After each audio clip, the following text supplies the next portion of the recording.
Todd, welcome. It's great to see you. You as well, man. I know you quite well. We go back working at places like HashiCorp together. Really excited to have you on today to talk about AWS. Before we get into it, could you help folks understand your background a bit and introduce yourself? Thanks, Lance. Hey, folks. My name's Todd Thiel. Today, I'm a security architect with Robert Half. I've worked at companies such as Marqeta, HashiCorp, Viva, and I've always kind of been the resident IAM nerd within my organizations. I'm Lance. I lead our solutions team here at Opal. I've been here about a year. And prior to that, I worked at places like HashiCorp. Todd, we were both there during that run, and then used to work on a lot of security consulting projects at places like Accenture. So I like our backgrounds, Todd, because I think it intersects a lot through these problems with different lenses. But ultimately, I think we have some interesting experiences around the challenges with AWS, and that's sort of what I want to get into with you today. So I think moving into the first part of this, Todd, I really want to try to work on this problem in three distinct areas. One, sort of the historical perspective, and then two, what that meant for people operationally trying to meet their business goals, and three, based on those two things, where do we go from here, right? And the first, when I sort of look at why AWS has been historically hard, there's a couple key areas, at least in my experience, where that's been most prevalent. But I think the biggest problem to me was, at least in the very early iterations of AWS, there weren't a lot of scalable solutions available. Yeah, for the longest time, AWS was kind of organized in this single account boundary world where you needed static credentials and service account users to perform the orchestration. It felt like 80% of the orchestration was at the IDP level and only 20% was at the actual account level. But when you tried to scale that, you started running into hurdles not only at the AWS level, but also at the IDP level. And so many teams that had the luxury of having the funding and also the exceptional talent to build their own tools internally began doing that. The bigger issue with trying to scale and follow what AWS is giving you as prescriptive guidance is you're still beholden to either your own homegrown tooling and making sure that the feature and functionality can keep up with the way AWS evolves. And also, how do you operationalize? How do you ensure that the proper roles and even just entitlements within the AWS account itself are scoped to the proper teams? How do you capture those teams that need that? There's a whole lot of operations that goes into play just to keep up with the model on the screen right here. And that, I feel, has been one of the bigger challenges with some teams that opted to build their own tooling. They have to build a whole heck of a lot more, and they become kind of married to that process. Yeah, and I really like that summary, Todd. I think that nails on, it sums that up nicely, right? I think, we had more, we didn't have a ton of prescription. We had people, using fewer accounts.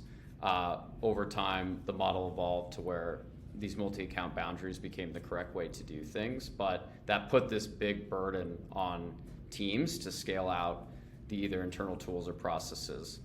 The AWS IAM Identity Center, which is now the rebranded AWS SSO, I think that was a great investment from Amazon in trying to make that process a bit easier to manage.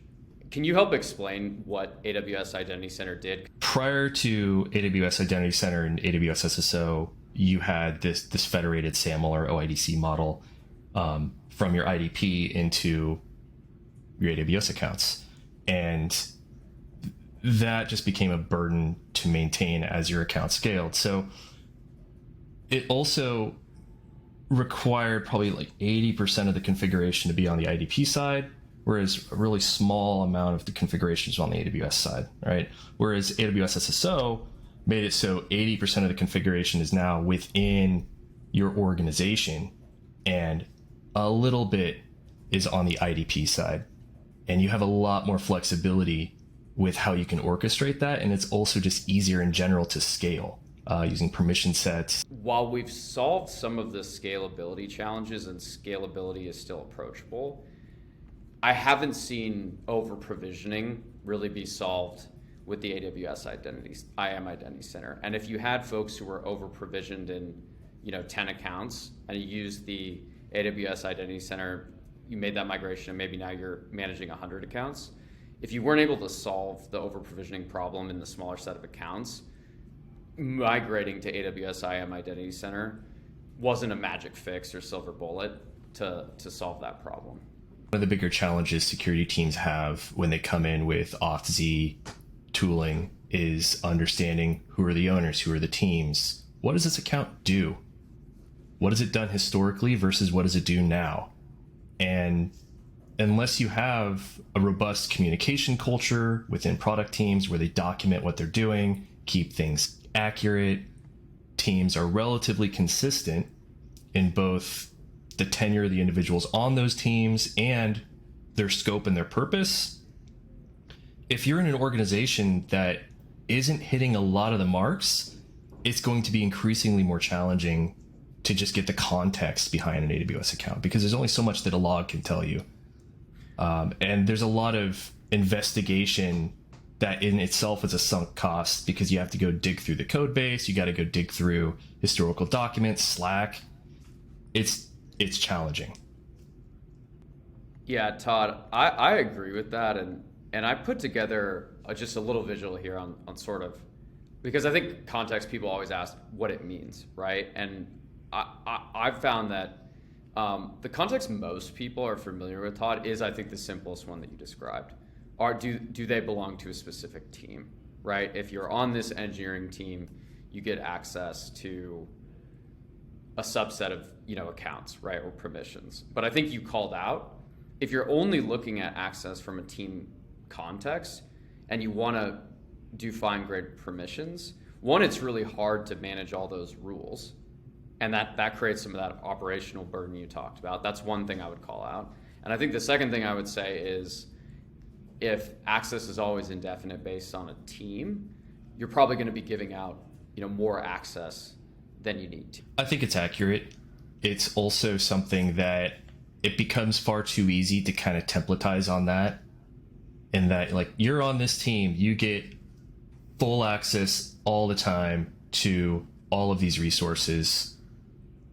Maybe the story changes over time and the individuals that are running your IAM organization aren't in the loop. So it's really challenging to keep up with static assignment baselines like I just described. And so that's why having a lot of the myriad of options around how and why people access a given resource can help drive a lot of the logs, the metrics, and also a better understanding of your organization to determine just what are people doing, what do they need more of, how are they accessing it. I think that's what people want to get to, and I think now, and Todd, I love how you summarize that, because I have to structure a lot of projects for people, right? So it's trying to find which things are the most relevant in their organization. What's the low-hanging fruit? Oh, we already have our on-call, or we have an escalation process through Jira. Those are great starting points, depending on what everyone's individual scenario is.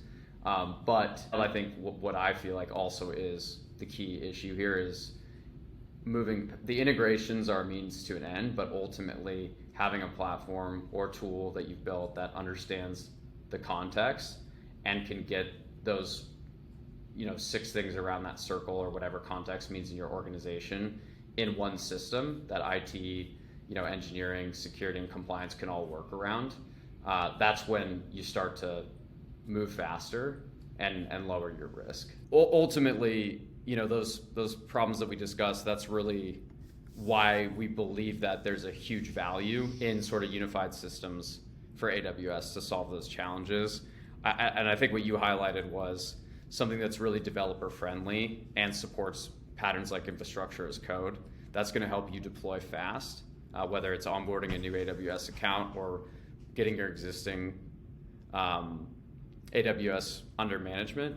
And then from there, the most important thing isn't going to be how you're integrating, but it's going to be understanding that context in a single place for security, for compliance, for IT and for engineering. And if IT can run that platform, engineering loves to use it, security can know there's guardrails and paved roads in place, and compliance is going to get, they're going to be doing less reviews because of the context access, and ultimately having a really integrated way to do the reviews. If you can if you're building or buying, but you can do all those things right in an access tool for AWS, it's ultimately going to save you time and money and reduce your risk along the way. Real value is simplifying. It's making a relatively complex, sensitive process a lot easier in one place, as opposed to having to tie several disparate systems together using some sort of middleware or building your own processes from scratch. I mean, that takes a long time. So being able to do all of this in a transparent way where sunlight is the best disinfectant, so people can see what's going on, people can see the changes that are being made by this team, that team, and it's approved. But if you provide a platform that is decentralized in nature, so it's not like I have to rely on this security team or that owner or IT to do this for me. If you could provide a platform that supports infrastructure as code, supports a decentralized ownership model where you're empowering engineers to go in and make the changes they have to in a declarative, opinionated way, you're in a good spot. Now, you can enable engineers to move as fast as they need to with a good platform. I love the historical view.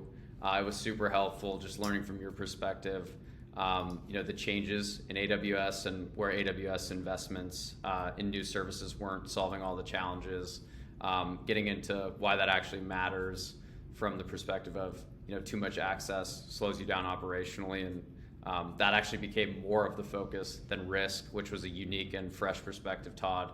And then coming into sort of really focusing on what good looks like, driving simplicity across departments, and then getting specific on areas where things like Terraform or those contextual workflows can actually help get adoption for security teams and IT that's offering something like this as a service. Plus the don't try to tackle this all at once guidance, but just focus on which context matters to you most, or where you think you can make that operational. What's the path of least resistance, and if you can build with those philosophies in mind and put a really tactical holistic plan about what good, better, and best looks like, you can actually make AWS access simple, right? And that's what's going to be the biggest driver for your organization. I loved getting to talk to you. I always love our chats, and this is one of my favorite topics, so really having the space to go deep over the past hour with you, I enjoyed it. So thanks to everyone listening, and again, Todd, thank you so much for joining us today. Thanks, man. Take care.